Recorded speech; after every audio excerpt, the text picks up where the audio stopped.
Mari kita terlebih dahulu berdoa. Bapa kami yang di surga, kami sangat bersyukur oleh karena kasih setia Tuhan, Engkau sudah memberkati kami sehingga pada malam hari ini ada kesekutu lewat ibadah online, khususnya di Kebaktian Pemuda-Pemudi Divisia Kota Bengkulu.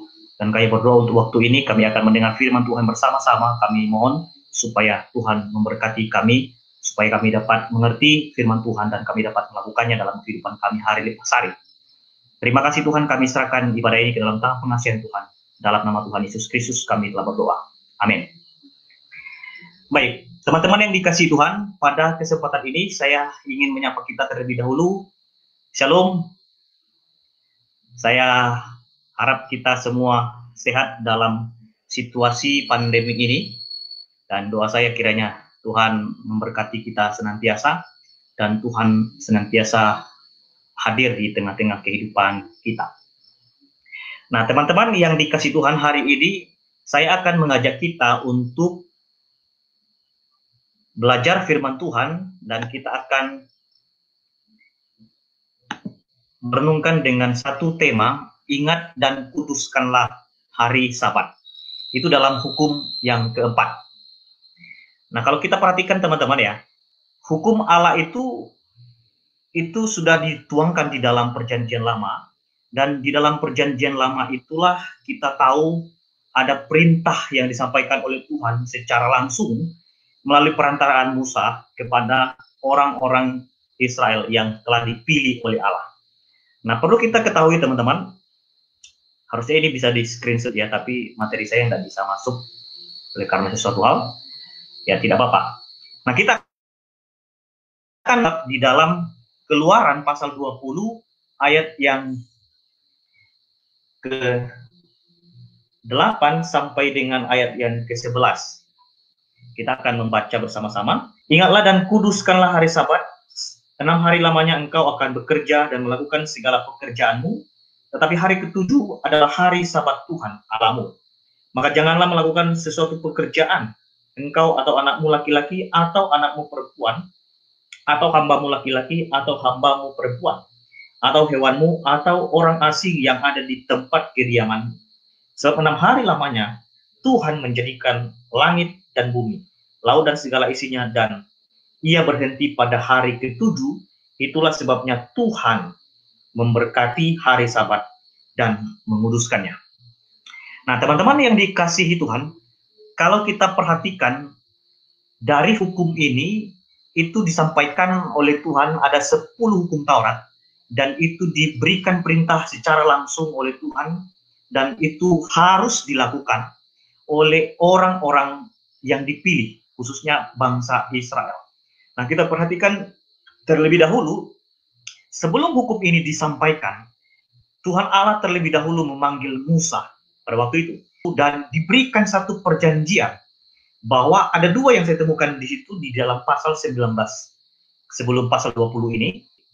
Janji yang pertama adalah Tuhan berkata kepada Musa, jika kamu sungguh-sungguh mendengarkan firman-Ku, maka kamu akan menjadi harta kesayangan-Ku.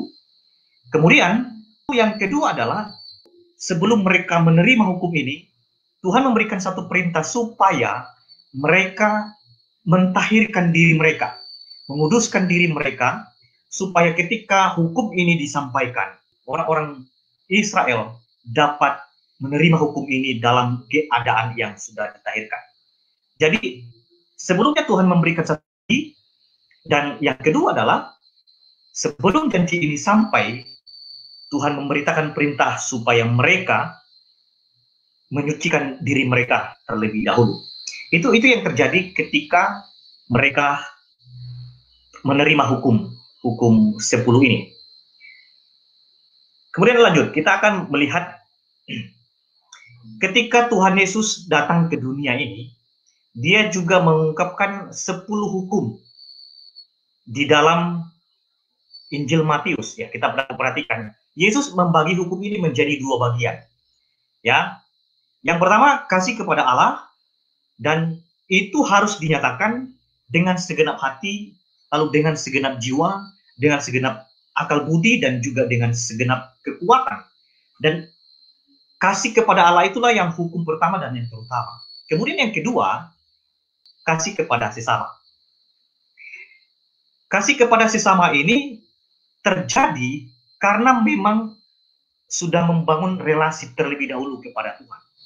Jadi teman-teman perlu ketahui, tidak mungkin kita mengasihi sesama kita kalau kita tidak terlebih dahulu membangun relasi atau hubungan kita yang baik dengan Tuhan.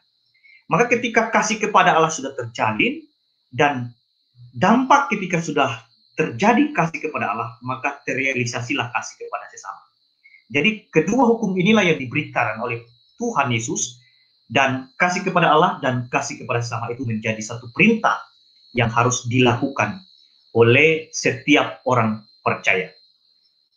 Nah, teman-teman yang dikasih Tuhan, perhatikan hukum yang utama dan terutama ini diberikan langsung oleh Tuhan di dalam, kalau kita rincikan di Keluaran pasal 20 dan juga ayat 1 sampai seterusnya, ayat 17, di situ dibagi dari hukum pertama sampai hukum keempat itu adalah kasih relasi kepada Tuhan, tetapi dari kelima sampai ke 10 itu adalah kasih atau relasi dengan sesama.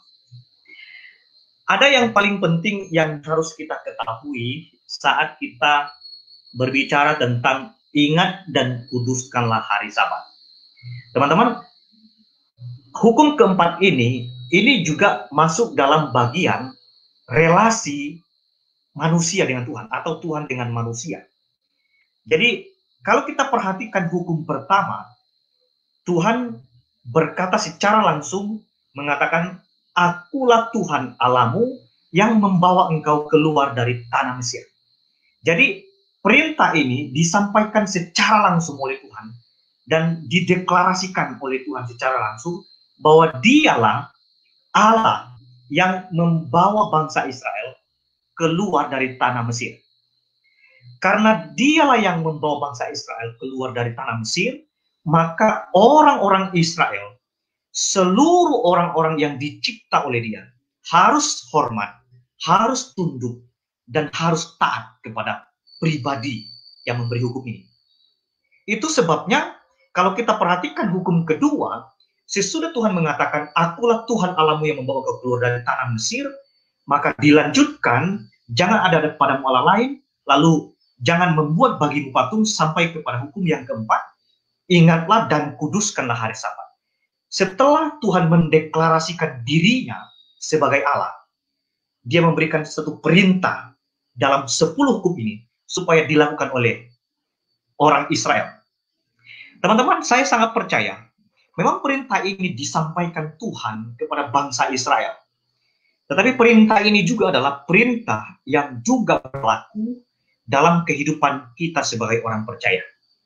Karena kalau kita percaya bahwa Alkitab itu adalah firman Allah, maka ketika kita melihat hukum Allah, ketika disampaikan di dalam perjanjian lama dan juga perjanjian baru, maka ketika kita bicara soal hukum, maka kita juga harus tunduk, taat, hormat terhadap perintah yang disampaikan oleh Tuhan. Maka pada kesempatan ini saya tidak akan membahas poin yang pertama dan kedua, tapi saya akan memberikan garis besar.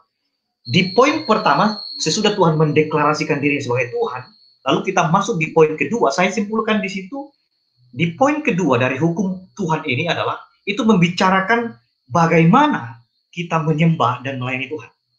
Jadi itu bicara soal metode atau cara bagaimana kita menyembah atau melayani Tuhan. Kemudian hukum yang ketiga, saya simpulkan menjadi begini. Hukum ketiga ini membicarakan soal motif hati kita yang harus kudus saat menyembah dan melayani Tuhan. Jadi motivasi yang benar saat melayani Tuhan itu harus benar. Karena kalau kita perhatikan ada banyak orang melayani Tuhan, bisa saja mereka tidak punya motivasi yang benar di dalam pelayanan atau dalam menyembah Tuhan. Nah, kita masuk di dalam hukum yang keempat. Hukum yang keempat ini itu sangat penting. Kenapa? Karena kalau kita perhatikan, ingat dan kuduskanlah hari Sabat. Ini penting supaya kita tahu, agar kita dapat menyediakan waktu kita supaya kita mengkhususkan waktu kita untuk menyembah Tuhan dan untuk melayani Tuhan yang telah mendeklarasikan dirinya di ayat atau di poin hukum yang pertama. Jadi kalau kita bicara soal hukum yang keempat, ingat dan kuduskanlah hari Sabat, itu berarti memberitahukan kepada kita supaya kita tahu begitu pentingnya, begitu sangat diperlukan untuk kita dapat menyediakan waktu kita secara khusus untuk menyembah dan melayani Tuhan.